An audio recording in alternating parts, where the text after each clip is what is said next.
नमस्ते सर। तो आप सभी नमस्ते साथियों सर। को बहुत बहुत नमस्कार और आज के इस सेशन में आपका स्वागत करता हूं। आशा करता हूं कि आप सभी बेहतरीन होंगे, जबरदस्त होंगे और आने वाले प्रमोशन एग्जाम की तैयारी भी बड़े जोरों शोरों से कर रहे होंगे। तो आज का दिन बहुत ही खास रहा क्योंकि आज हमारे जो साथी हैं उनका एग्जाम हुआ और पंजाब नेशनल बैंक के जो हायर स्किल के साथी हैं उनका, plus central bank of India के 0 to 1 में जो क्लरिकल टू ऑफिसर में, फिर उत्तर बिहार ग्रामीण बैंक के सारे स्केल में और बड़ौदा यूपी बैंक के सारे स्केल में। तो अभी बहुत सारे सवाल हमारे पास आ गए हैं लेकिन मैं सवालों को देख नहीं पाया हूं और जब सवाल सारे इकट्ठा हो जाएंगे तो उन पर भी हम लोग चर्चा करेंगे क्योंकि जो रिकॉल क्वेश्चंस होते हैं वो बहुत ही मदद करते हैं आपके प्रमोशन एग्जाम्स के लिए। वो आधे क्वेश्चन जो है कवर कर लेते हैं जो रिकॉल क्वेश्चन है। तो नमस्कार उदय जी, कुणाल पांडे जी, नमस्कार। वाह, बहुत ही शानदार। तो हमारे जो तमाम साथी आज प्रमोशन एग्जाम में भाग लिए उनके लिए मैं बहुत बहुत शुभकामनाएं देता हूं, बहुत बहुत उनको बधाई देता हूं कि उनकी जो प्रतिक्रिया आई, जिस तरह से उन्होंने सवालों का सामना किया और जो आनंद का अनुभव किया, उसके लिए मैं उन्हीं को बधाई देना चाहता हूं कि उन्होंने जो मेहनत किया, पिछले 3 महीनों से 4 महीनों से जो मेहनत किया है, उसी का परिणाम है कि वो सवालों का सामना जो है बेहतर तरीके से कर पाए। और जो आत्मविश्वास जो एग्जाम हॉल से बाहर निकलने के बाद उनको दिखता है, वो निश्चित तौर से बहुत ही सुखदायी होता है, आनंद अभिभूत करने वाला होता है। तो आशा करता हूं कि मेरी आवाज़ आप तक पहुंच रही होगी। थोड़ी तबीयत थोड़ी ठीक नहीं है लेकिन फिर भी मैं आज जो है आधे घंटे का एक सेशन करेंगे, कंटिन्यूअस सेशन करेंगे क्योंकि आज जो है काफ़ी दिन जो है दिन भर थोड़ा तबीयत ठीक नहीं था तो हम उसके लिए रेस्ट कर रहे थे और सवालों का सिलसिला तो चलता रहेगा। आप लोग को मैं बहुत सारे व्हाट्सएप के माध्यम से चीज़ें भी प्रोवाइड करूँगा। सभी साथियों को जो है एक बार पुनः अभिनंदन करते हुए, आज पंजाब नेशनल बैंक के साथी या जिन साथियों का एग्जाम आने वाले समय में है उनको फोकस करते हुए सेशन जो है अरेंज करेंगे। और उसमें एक टॉपिक जो है अभी लेटेस्ट चेंज हुआ है, जो कंज्यूमर प्रोटेक्शन एक्ट 2019 में अमेंड किया गया है, 30 दिसंबर 2021 को वो गजट में प्रकाशित हो गया है। तो कंज्यूमर प्रोटेक्शन एक्ट जो 2019 है, जो 30 दशकों पहले ये योजना जो है, उपभोक्ता संरक्षण बिल जो है, उपभोक्ताओं के उनके कंज्यूमर हित की रक्षा करने के लिए निर्णय लेते हैं और उनकी सेवाओं में कमी के लिए जो ये बिल बना था, कंज्यूमर प्रोटेक्शन एक्ट, 30 दशकों के बाद 2019 में इसको अमेंड किया गया, उसके पिक्यूनरी ज्यूरिडिक्शन में, साथ ही साथ उनके बहुत सारे जो एक्टिविटीज इसमें इंक्लूड किए गए हैं और उसमें एक रेगुलेटरी अथॉरिटी भी लगाया गया। तो इन सब पर हम लोग इस सेशन में चर्चा करेंगे। तो सबसे पहले जानते हैं कि जो कंज्यूमर प्रोटेक्शन एक्ट है, ये सबसे पहले जो कंज्यूमर प्रोटेक्शन एक्ट है ये 6 अगस्त 2019 में अभी पार्लियामेंट में हुआ था और 2019 में ये जो गजट में पास हुआ 9 अगस्त को, जिसमें ये चेंज किया गया था। लेकिन जो नया एक्ट है, जो पिछले 1986 में जो एक्ट आया था कंज्यूमर प्रोटेक्शन एक्ट, मतलब पहला जो कंज्यूमर प्रोटेक्शन एक्ट आया था 1986 में, तो 1986 से उसमें वही प्रोटेक्शन जो बिल है उसी पर ही काम चल रहा था। लेकिन आप सोचिए कितने, कम से कम 3 डिकेड, 3 दशकों, मतलब 30 साल तक ये जो 30 साल से ज़्यादा, मोर देन 30 ईयर्स में ये परिवर्तन किया गया 2019 में और फिर उसको अभी अमेंड किया गया है 30/12/2021 को। तो आइए जानते हैं क्या अमेंडमेंट किया गया है।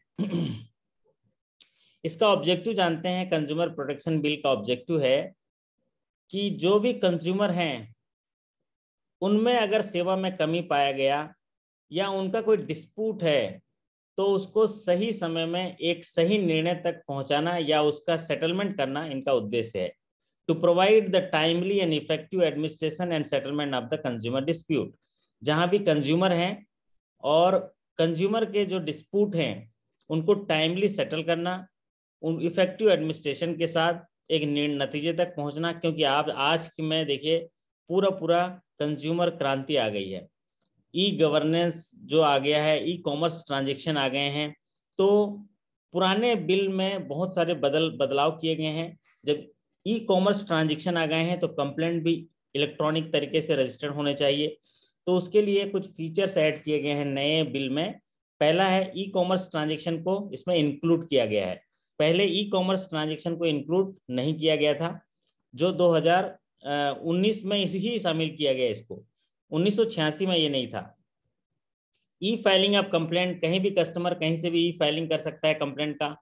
और साथ ही साथ एक central consumer protection authority CCPA का जो है यहाँ पर एक स्थापना किया गया, जो है इसकी निगरानी करता है। जो फैसले हो रहे हैं उनको निगरानी करेगा और उसके आधार पर एडवाइजरी देगा या अपने डिसीजन सुनाएगा। तो ये 3 मुख्य पहलू हैं। क्या कि कंज्यूमर के डिस्प्यूट को जल्दी से जल्दी सेटल करना, टाइमली और इफेक्टिव एडमिनिस्ट्रेशन करना, उन पर नतीजा सुनाना, उन पर निर्णय सुनाना, उनको क्लेम को सेटल करना। इसमें ई कॉमर्स ट्रांजेक्शन को इंक्लूड किया गया है, उन ई फाइलिंग अब कंप्लेंट किया गया है, और साथ ही साथ जो बड़ा चीज है वो सेंट्रल कंज्यूमर प्रोटेक्शन अथॉरिटी, ये एक सीसीपीए है, इसकी स्थापना करना, ये एक नया जो है गठन किया गया है।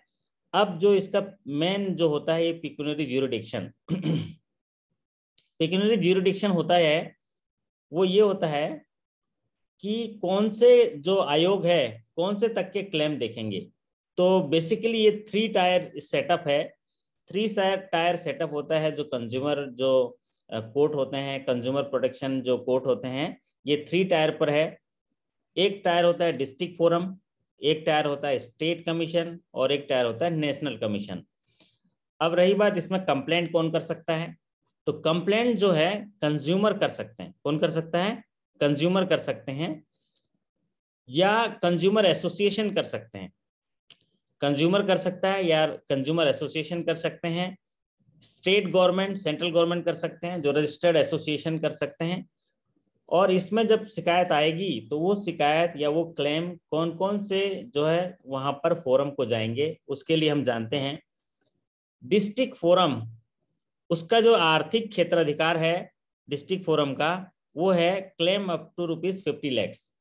अभी आपने अगर पिछले वीडियो देखे होंगे या जो 2019 दिसंबर का जो वीडियो देखे होंगे, उसमें ये पिक्यूनियरी ज्यूरिडिक्शन में बदलाव किए गए थे। डिस्ट्रिक्ट फोरम जो है 1 करोड़ तक के प्रपोजल देखते थे, और स्टेट कमीशन 10 करोड़ तक के प्रपोजल देखते थे, और 10 करोड़ से ऊपर नेशनल कमीशन। तो उसी को बदलाव किया गया है। District forum claim up to 50 lakh rupees. जो डिस्ट्रिक्ट फोरम है वो 50 लाख तक के क्लेम को देखेंगे, और जो स्टेट कमीशन है 50 लाख से ज्यादा और 2 करोड़, और जो नेशनल कमीशन है वो 2 करोड़ से ऊपर के क्लेम। अब ये सरकार ने ऐसे जो है ये निर्णय क्यों लिया, उसके पीछे का जो कारण आप देखेंगे। क्या हुआ कि जो 2019 में जो अमेंडमेंट हुआ ये कंज्यूमर प्रोटेक्शन बिल, उसमें अचानक से सीधे सीधे जो है आपका आर्थिक क्षेत्राधिकार जो है बढ़ा दिया गया। आर्थिक क्षेत्राधिकार डिस्ट्रिक्ट फोरम का 20 लाख से लेके 1 करोड़ कर दिया गया। अब 1 करोड़ से 10 करोड़ स्टेट कमीशन का कर दिया। तो हुआ क्या कि जितने भी स्टेट कमीशन के केसेस हैं वो डिस्ट्रिक्ट फोरम में लॉन्च करने पड़ गए। तो डिस्ट्रिक्ट फोरम पूरा केसेस से भर गया, क्योंकि डिस्ट्रिक्ट फोरम का जो पिक्यूनियरी ज्यूरिडिक्शन हुआ 1 करोड़ तक। तो 1 करोड़ होने की वजह से वहां पर इतने केसेस हो गए कि उनको टाइमली रिजॉल्व कर पाना संभव नहीं था। लोड सारा डिस्ट्रिक्ट फोरम पर आ गया 1 करोड़ तक होने की वजह से। तो समय पर न्याय नहीं मिलना भी अन्याय के बराबर है। इसीलिए सरकार ने निर्णय लिया इनके पिक्यूनियरी ज्यूरिडिक्शन में बदलाव करने के लिए। तो अभी नया सबसे महत्वपूर्ण जो आपके प्रमोशन एग्जाम के लिए याद रखने वाली बात है वो है ये वाला स्लाइड, कि अगर डिस्ट्रिक्ट फोरम है तो क्लेम कितने तक जाएंगे? 50 लाख तक। अगर स्टेट कमीशन है तो क्लेम 50 लाख से ज्यादा और 2 करोड़ तक, और नेशनल कमीशन है तो क्लेम 2 करोड़ से ऊपर। बस इसी को याद रखना है। पुराने था 1 करोड़ तक district forum, state commission 10 crore तक, और नेशनल कमीशन 10 करोड़ से ऊपर।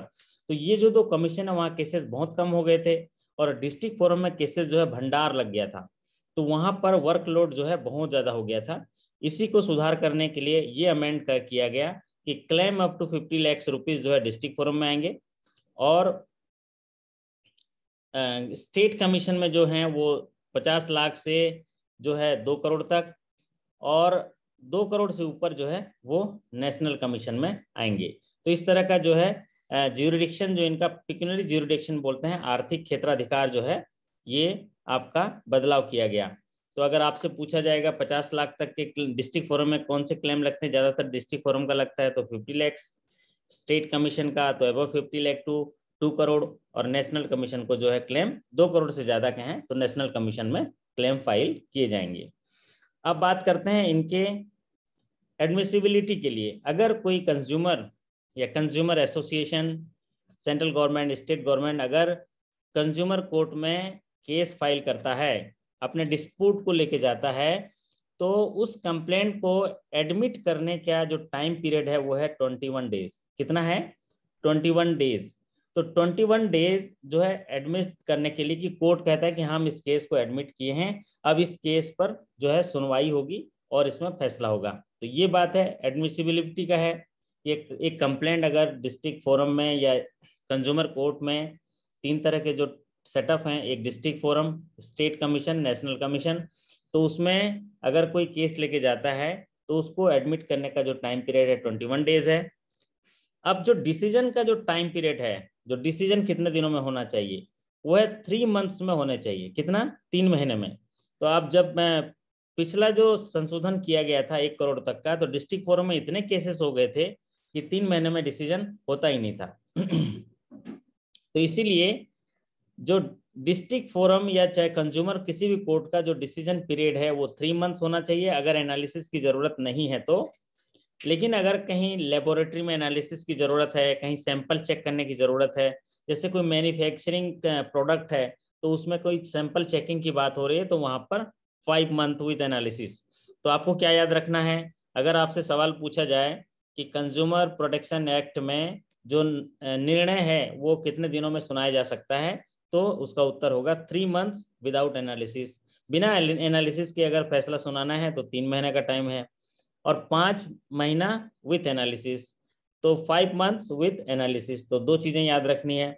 हायर स्केल में थोड़ा सा घुमा के पूछ लेता है कि एक मैन्युफैक्चरिंग प्लांट है, वहां पर केमिकल का निर्माण होता है, और उस केमिकल की किसी जो कॉन्फ़िगरेशन पे जो है डिस्प्यूट आया है, तो इसमें फैसला कितना आएगा। तो जब इस केमिकल कॉन्फ़िगरेशन की बात आती है तो वहां पर क्या लगेगा? एनालिसिस लगेगा, लैब रिपोर्ट लगेगा, फॉरेंसिक जांच हो सकती है। तो ये तमाम चीज़ों के लिए 5 मंथ्स, और विदाउट एनालिसिस है तो 3 मंथ्स, और कोर्ट एडमिट करेगा उसके लिए 21 डेज।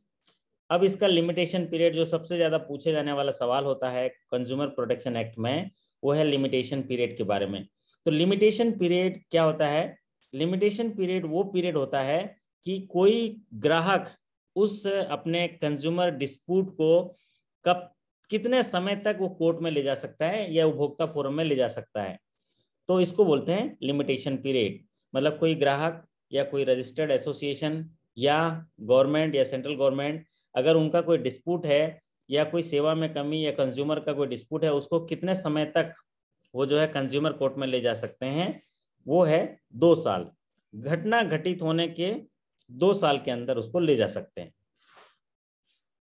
तो limitation period is 2 year from the date of cause of action. कोई घटना घटित हुई है, कोई डेफिशिएंसी आपको वहां पर मालूम हुआ है, तो वो डेफिशिएंसी मालूम होने के 2 साल के अंदर जो है आप कंज्यूमर कोर्ट में अप्लाई कर सकते हो। अब रही बात, जब अप्लाई करेंगे तो कोर्ट देखेगा कि इसको एडमिट करना चाहिए कि नहीं करना चाहिए, तो उसके लिए उसके पास 21 दिन है। फैसला सुनाने के लिए 3 महीना है। अगर बिना जांच के फैसला आएगा तो 3 महीना, जांच के साथ फैसला आएगा तो 5 महीना। अब अगर फैसला आया और फैसले में अगर आप संतुष्ट नहीं है तो अपील कर सकते हैं।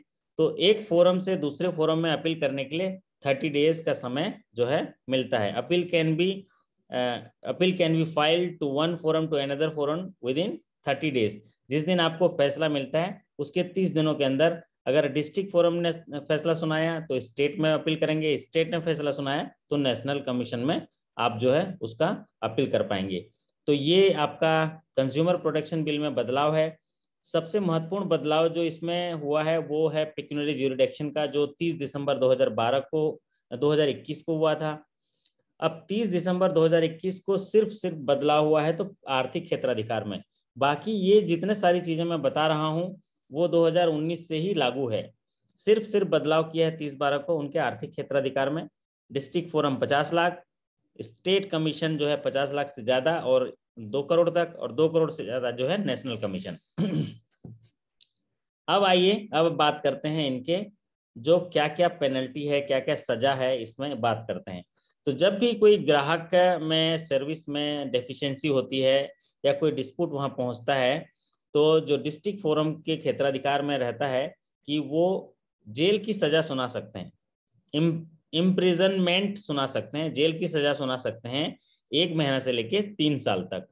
उनके पास जो है गुण दोष के आधार पर वो जो जज साहब हैं वहाँ के, वो इम्प्रिजमेंट सुना सकते हैं 1 महीना से लेके 3 साल तक, और फाइन हो सकता है 2000 से लेके 10,000 तक। ये इसमें फाइन है 2000 से लेके 10,000 फाइन, और जेल की सजा 1 महीने से लेके 3 साल तक। अब अगर कोई मिसलीडिंग एडवर्टाइजमेंट हो रहा है, मिसलीडिंग एडवर्टाइजमेंट का मतलब ये हुआ कि अगर कोई कंपनी एडवर्टाइजमेंट कुछ और दे रहा है और प्रोडक्ट में सर्विसेज कुछ और दे रहा है, तो ऐसे को बोलते हैं मिसलीडिंग एडवर्टाइजमेंट। मतलब पेपर प्रोडक्ट का एडवर्टाइजमेंट गलत किया है और वो एडवर्टाइजमेंट गलत करके अगर प्रोडक्ट सही प्रोवाइड नहीं कर रहा है और ये प्रूफ हो गया तो उसको बोलते हैं मिसलीडिंग। तो जब मिसलीडिंग हो जाता है तो जो कंज्यूमर, जो सेंट्रल कंज्यूमर प्रोटेक्शन अथॉरिटी होता है जिसको CCPA कहते हैं, वो पेनल्टी इंपोज कर सकते हैं। ₹1 मिलियन पेनल्टी, 1 मिलियन पेनल्टी का मतलब 10 लाख रुपए, 10 लाख पेनल्टी और 2 साल की सजा मिसलीडिंग एडवर्टाइजमेंट में। सोचिए कितनी बड़ी पेनल्टी है।